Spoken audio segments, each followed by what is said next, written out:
Hello दोस्तों, अंश technical job centre YouTube channel पर एक बार फिर से मैं आप लोगों का स्वागत करता हूं।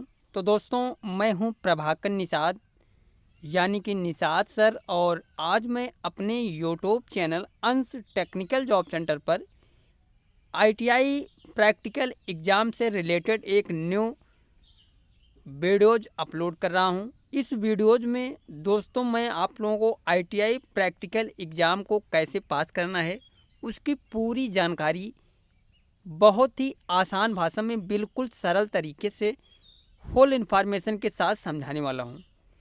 तो दोस्तों, अगर आप लोग आईटीआई पास कैंडिडेट्स हैं और सॉरी दोस्तों, आप लोग अगर आईटीआई कर रहे हैं, आईटीआई प्रैक्टिकल एग्ज़ाम देने की सोच रहे हैं, तो आप लोग आईटीआई प्रैक्टिकल एग्ज़ाम में जाने से पहले ये वीडियो ज़रूर देख लेना।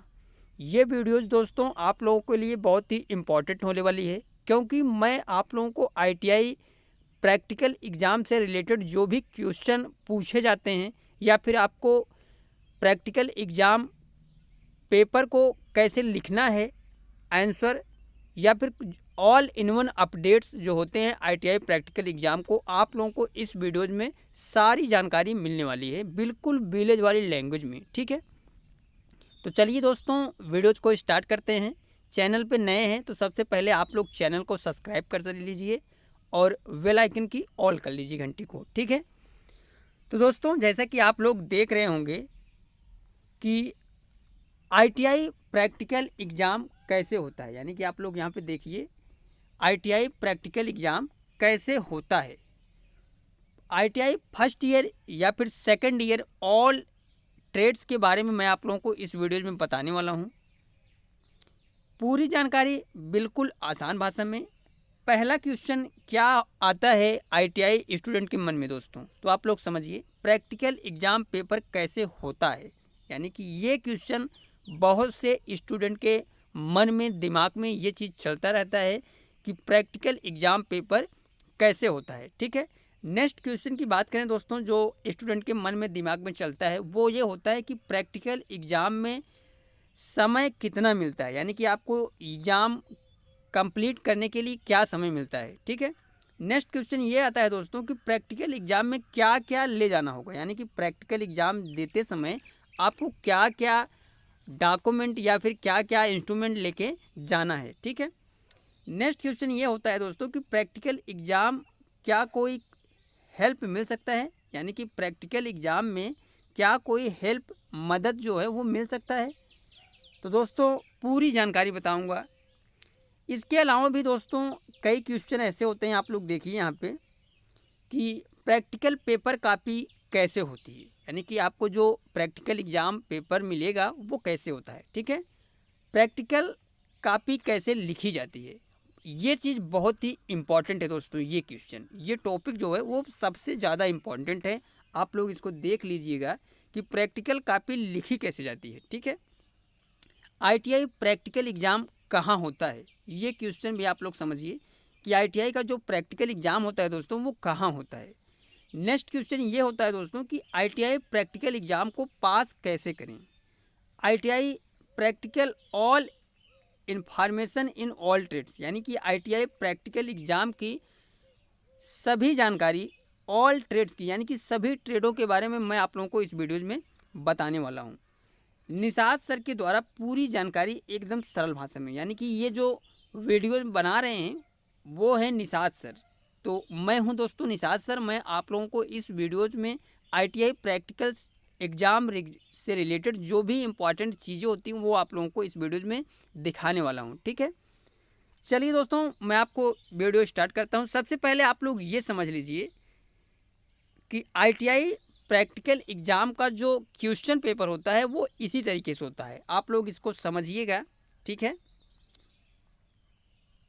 ये जो क्वेश्चन पेपर है दोस्तों वो आप लोगों को इसी तरीके से मिलेगा। आप लोग देखिए ITI practical exam electrician trade का है, ये पेपर जो है दोस्तों वो इलेक्ट्रीशियन का ट्रेड का है। तो आप लोग घबराइएगा नहीं, मैं अभी इस वीडियोज़ में आईटीआई फिटर इलेक्ट्रीशियन के जो भी क्वेश्चन पेपर होते हैं प्रैक्टिकल एग्ज़ाम के, उनके बारे में पूरी जानकारी बताने वाला हूँ। इसी प्रकार से ऑल इन वन ट्रेड्स के क्वेश्चन पेपर आते हैं दोस्तों। क्वेश्चन पेपर सेम होते हैं, बस उसका जो क्वेश्चन होता है वो डिफरेंट होता है, ठीक है।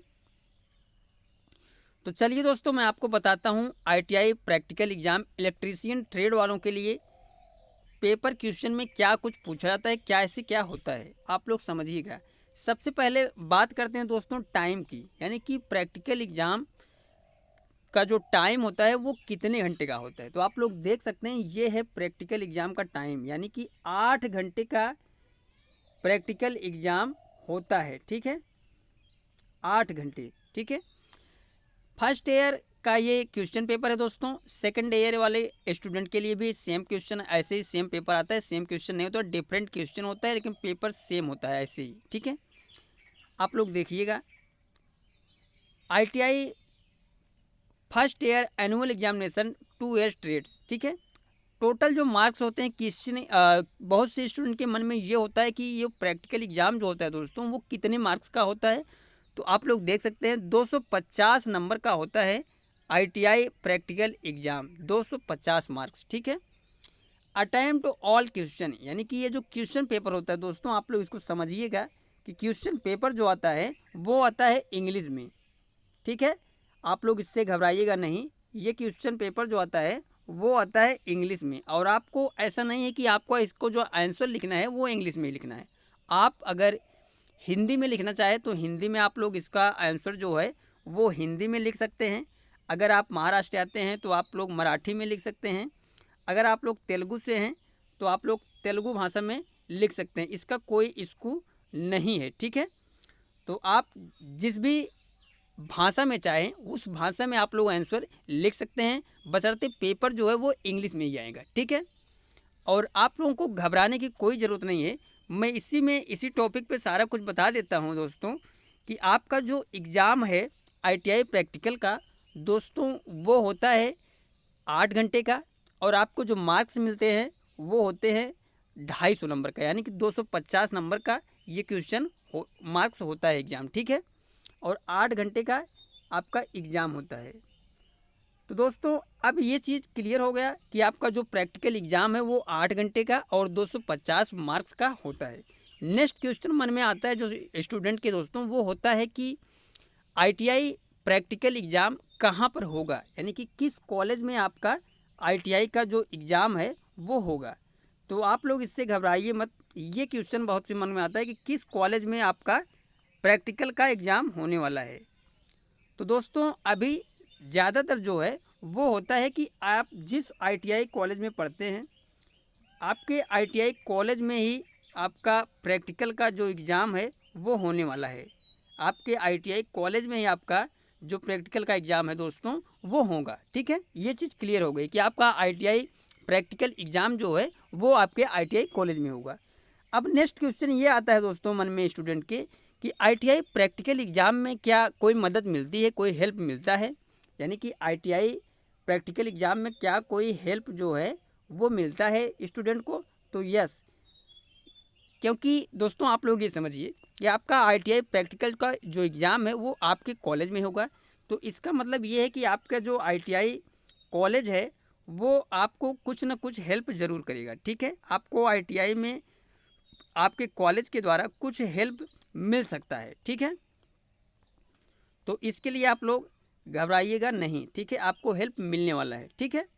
नेक्स्ट क्वेश्चन ये आता है दोस्तों कि आपका जो ITI प्रैक्टिकल एग्ज़ाम में उसमें क्या क्या चीज़ें ले जानी है, क्या क्या प्रोडक्ट ले जाना है, ठीक है।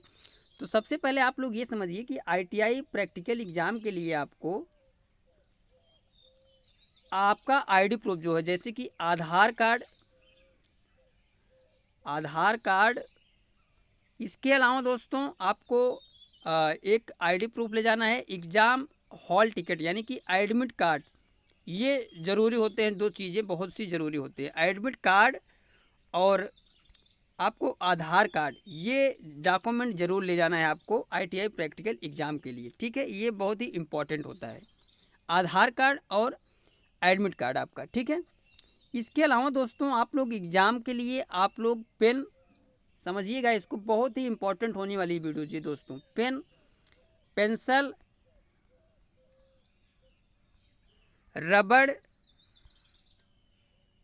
Cutter, black pen, blue pen. इसके अलावा दोस्तों आपको जो ले जाना है वो है इंस्ट्रूमेंट, यानी कि क्या क्या इंस्ट्रूमेंट आपको लगने वाला है प्रैक्टिकल एग्जाम में, जैसे कि स्केल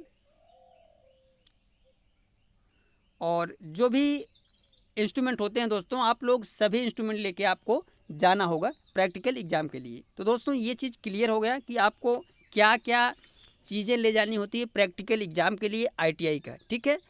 तो दोस्तों आप लोग अपने साथ पेन, ब्लू पेन और ब्लैक पेन, यानी कि आपको वहाँ पे जो लिखना पड़ता है ITI पेपर को, तो पेपर लिखते समय आपको पेन की ज़रूरत पड़ती है, ठीक है। तो ये चीज़ क्लियर समझ लीजिएगा कि आपको पेन की ज़रूरत जो है वो पड़ने ही पड़ने वाली है। और अगर आपके पास ब्लू पेन और ब्लैक पेन जो दोस्तों होता है ये होना चाहिए, ठीक है। क्योंकि आप लोगों को हेडिंग जो बनाने के लिए होती है, जो कि पेपर की आंसर जो है वो अच्छा लगे देखने में, इसके लिए आप लोग जो हेडिंग बनाएंगे वो ब्लैक पेन से बनाएंगे और उसका जो आंसर लिखेंगे वो लिखेंगे ऐसे डैश करके ब्लू पेन से, ठीक है। तो दोस्तों ये चीज़ क्लियर हो गया, ठीक है। अब मैं दोस्तों आप लोगों को ये चीज़ समझाता हूँ कि आपका जो ITI प्रैक्टिकल एग्ज़ाम है वो दोस्तों होता है आपके ITI कॉलेज में, और वहाँ से आपको कुछ न कुछ हेल्प मिल जाएगी, ठीक है। अब मैं आपको दिखाता हूँ कि ITI प्रैक्टिकल एग्ज़ाम का जो आंसर है दोस्तों वो लिखा कैसे जाता है, ये चीज़ मैं आपको दिखाता हूँ। ये सबसे इम्पॉर्टेंट चीज़ होने वाली है। ये है दोस्तों, आप लोग देख सकते हैं ITI फिटर का प्रैक्टिकल एग्ज़ाम पेपर जो है, ये देख सकते हैं आप लोग। फिटर ट्रेड का है ये, और फिटर ट्रेड में टोटल 1 ही क्वेश्चन आता है, एक ही क्वेश्चन आपको आता है, और टाइम जो रहता है वो 8 घंटे का ही रहता है। 8 घंटे का ITI प्रैक्टिकल एग्ज़ाम होना ही है। आप लोग किसी भी ट्रेड से, आपका जो टाइम मिलेगा ITI का प्रैक्टिकल एग्ज़ाम के लिए वो 8 घंटे मिलेंगे, ठीक है। और इसके लिए जो मार्क्स होते हैं वो 250 होते हैं। तो आप लोग ITI प्रैक्टिकल एग्ज़ाम को बहुत ही क्लियरिटी, बहुत ही दिमाग से, बहुत ही सोच समझ के क्वेश्चन आंसर लिखिएगा, ठीक है। क्योंकि आपका जो परसेंटेज मार्क्स बनता है ITI ऑल सेमेस्टर का, ऑल कंप्लीट सेमेस्टर का, तो वो बनता है प्रैक्टिकल मार्क से ही आपका जो बेनिफिट्स है वो होने वाला है। क्योंकि आपका जो CBT एग्ज़ाम होता है दोस्तों वो थोड़ा टफ होता है, ठीक है। इसमें आपको परसेंटेज मार्क्स लाना, परसेंटेज बनाना वो थोड़ा कठिन होता है। इसलिए आप लोग प्रैक्टिकल एग्ज़ाम में ज़्यादा से ज़्यादा नंबर ले आएँ, ताकि आपका जो मेन रिजल्ट जो बने, वो आपका जो मार्क्स परसेंटेज बने वो अच्छा खासा बने, ठीक है। तो दोस्तों ये चीज़ क्लियर हो गई कि आपका जो ऑल इन वन, आप लोग किसी भी ट्रेड से हैं, आपका जो एग्ज़ाम होगा वो 8 घंटे का होगा, और आपका जो मार्क्स रहेगा वो 250 नंबर का रहेगा, ठीक है। अब मैं आप लोगों को दिखाता हूं कि इसका जो आंसर लिखा जाता है दोस्तों वो लिखा कैसे जाता है। थोड़ा क्लियर कम है दोस्तों, इसके लिए सॉरी है, बट आप लोगों को मैं समझाता हूं, ठीक है। देखिए दोस्तों, आपको जब सबसे पहले आपको कॉपी मिलेगी लिखने के लिए कि आंसर कैसे लिखें, तो आप लोग ये चीज़ समझ लीजिए कि आपका जो आंसर लिखा जाना है वो कैसे लिखा जाना है। सबसे पहले आप लोग डालेंगे कि यहाँ ऊपर हेडिंग में डालेंगे आंसर, ठीक है, आंसर 1 करके, ठीक है। इसके बाद आपको लिखना है कि practical exam answer, practical question answer, ये लिखना है, प्रैक्टिकल आंसर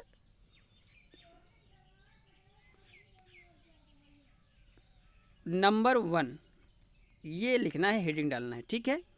इसके बाद जो करना है दोस्तों, आप लोगों को मैं बताता रहूँगा, टेंशन मत लीजिए, आप लोगों को बहुत ही सटीक तरीके से पूरी जानकारी बताऊँगा।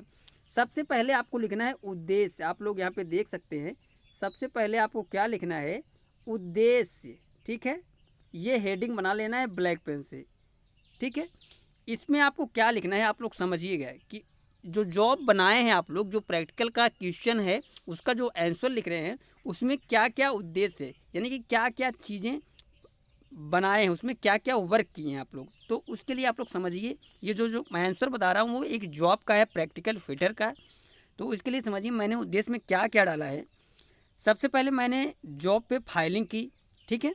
उसके बाद मार्किंग किया, उसके बाद चिपिंग किया, पंचिंग, हेक्साइंग तथा मापन का अभ्यास करना, यानी कि आपका जो उद्देश्य है जॉब का प्रैक्टिकल एग्जाम का जो क्वेश्चन है उसके अनुसार फाइलिंग, मार्किंग, चिपिंग, पंचिंग, हेक्साइंग तथा मापन का अभ्यास किया मैंने। ठीक है, यानी कि इसका अभ्यास किया आपने तो आपको यहाँ पे करना लिख देना है। ठीक है, इसके बाद जो होता है दोस्तों स्टेप वो होता है धातु। मेन हेडिंग ये होती है धातु। उद्देश्य के बाद पहली हेडिंग उद्देश्य हो गई, दूसरी हेडिंग ब्लैक पेन से रहेगी धातु। ठीक है, ये हेडिंग रहेगी क्या, धातु, यानी कि किस धातु के जॉब पर आपने वर्क किया। तो इसके लिए आप लोग लिखेंगे MS फ्लैट 73/60, यानी कि हमारा जो जॉब था वो MS फ्लैट का था और इसका जो इसका माप था दोस्तों तो 73/60। ठीक है, ये चीज़ आपको लिख दिएगा, जितना भी आपका रहे वो लिख देना। ठीक है, और आपका जो जिस धातु पे आपने प्रैक्टिकल, जिस धातु पे आपने जॉब बनाया वो धातु का नाम लिखना है यहाँ पे। ठीक है, ये चीज़ क्लियर हो गई। आगे बढ़ता हूँ दोस्तों, मैं आपको बताता हूँ, बहुत ही सटीक तरीके से पूरी जानकारी बताने वाला हूँ। आप लोग बस इस वीडियो को लास्ट तक देखिएगा। ठीक है, उपकरण व औजार, यानी कि नेक्स्ट हेडिंग जो बनती है दोस्तों वो बनती है उपकरण व औजार, यानी कि उपकरण व औजार, यानी कि क्या क्या उपकरण और क्या क्या औजार आपने इसमें प्रयोग किया है। ठीक है, तो इसके लिए आप लोग देख सकते हैं मैंने क्या क्या उपकरण और औजार प्रयोग किया है, वो चीज़ सभी लिखा है मैंने। और लिखा कैसे जाता है, हेडिंग आपका होगा उपकरण व औजार, और इसमें क्या क्या उपकरण और औजार आपने प्रयोग किया है जॉब को बनाते समय प्रैक्टिकल का। बास्टर्ड फाइल मैंने प्रयोग किया था, हेक्सा, स्टील रूल, रिवाइडर, सॉरी दोस्तों ये रिवाइडर नहीं है, ये डिवाइडर है। ठीक है, आप लोग इसको क्लियर समझ लीजिएगा, डिवाइडर। ठीक है, ट्राई स्क्वायर, डार्ट पंच, स्मूथ फाइल, हैमर आदि, यानी कि मैंने जो उपकरण व औजार प्रयोग किया है प्रैक्टिकल जॉब बनाते समय फिटर ट्रेड का, उसमें प्रयोग किया था bastard file, hexa, steel rule, divider, try square, डार्ट पंच, स्मूथ फाइल, हैमर आदि। ठीक है, ये हो गया एक प्रोसेस। इसके अलावा आप लास्ट में जो आपको लिखना है प्रयोग विधि, ये चीज़ बहुत ही महत्वपूर्ण होती है। नेक्स्ट हेडिंग जो होगी दोस्तों वो आपकी होगी प्रयोग विधि, यानी कि किस तरीके से आप लोग इस उपकरण को प्रयोग करके इस जॉब को कम्प्लीटली बनाया है, ये चीज़ होती है। प्रयोग विधि आपकी हेडिंग रहेगी और इसमें लिखना क्या है आपको वो मैं आगे बताता हूँ। देखिए दोस्तों, प्रयोग विधि आपकी हेडिंग हो गई, इसमें लिखना है सर्वप्रथम MS फ्लैट का एक टुकड़ा काटा, यानी कि सबसे पहले आपने MS फ्लैट का एक टुकड़ा काटा है। ठीक है, ये हो गई। इसके बाद बास्टर्ड फाइल की सहायता से राइट एंगल तथा फेस को सही करने के बाद चाक लगाकर सुखाते हैं, यानी कि आपने सबसे पहले MS फ्लैट का एक टुकड़ा काटा। ठीक है, क्लियर हो गया। इसके बाद आपने बास्टर्ड फाइल से सहायता से राइट एंगल तथा फेस को सही करने के बाद चाक लगाकर सुखाते हैं। ठीक है, यानी कि आप लोग बास्टर्ड फाइल की सहायता से, यानी कि बास्टर्ड फाइल की सहायता से आपने उसका राइट एंगल जो है वो सही किया और चाक लगाकर आपने उसको सुखा दिया। ठीक है, इसके बाद जो आता है दोस्तों वो मैं आपको बताता हूँ। ठीक है, इसके बाद आपने उस पर मार्किंग करते हैं, चाक लगाकर सुखाते हैं, फिर उस पर मार्किंग करते हैं, डार्ट पंच की सहायता से पंचिंग किया तथा हेक्सा से हेक्साइंग किया, यानी कि जैसे ही हमने चौक लगा के आपको मार्किंग किया जॉब पे, वैसे उसके बाद मैंने उस पर मार्किंग करने के बाद डॉट पंच की सहायता से हमने पंचिंग किया। ठीक है, उसके बाद हेक्सा की सहायता से हेक्साइंग किया। इसके बाद स्मूथ फाइल से फिनिशिंग करके जॉब को तैयार किया, यानी कि मैंने इतना सब कंप्लीटली करने के बाद स्मूथ फाइल के सहायता से मैंने जॉब को तैयार किया। ये सभी चीज़ें आपको लिखनी होगी एग्ज़ाम में, ये ऐसी ही नहीं है, इसको आपको एग्ज़ाम में सही तरीके से लिखना पड़ेगा। फिटर के एग्ज़ाम में आपको ये चीज़ें लिखनी पड़ेगी, तभी जाके आपको अच्छे से नंबर मिलने वाला है। ठीक है दोस्तों, तो ये चीज़ क्लियर आप लोग समझ लीजिए। इसके बाद जॉब पर तेल या ग्रीस लगाकर उचित स्थान पर रख देते हैं। ये चीज़ कंप्लीटली आंसर हुआ फिटर प्रैक्टिकल एग्जाम का। लास्ट में एक पेज और है दोस्तों, मैं दिखाता हूँ। ये चीज़ें भी आपको, ये सबसे इम्पॉर्टेंट चीज़ ये होती है, ये चैप्टर होता है, ये टॉपिक होती है।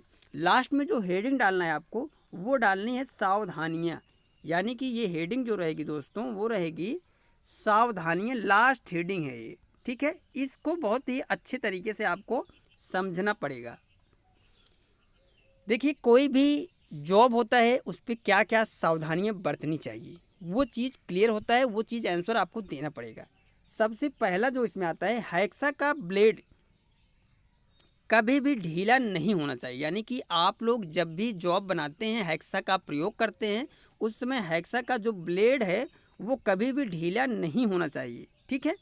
इसके बाद जो सेकंड बात आती है, तो कटिंग टूल्स को मेजरिंग टूल्स के को अलग अलग रखना चाहिए। यानी कि आपने जो इंस्ट्रूमेंट उपयोग किया है, जॉब बनाते समय लिया है, उसमें आपको कटिंग टूल और मेजरिंग टूल होते हैं, दोनों को अलग अलग रखना चाहिए। ये चीज़ क्लियर समझ लीजिए।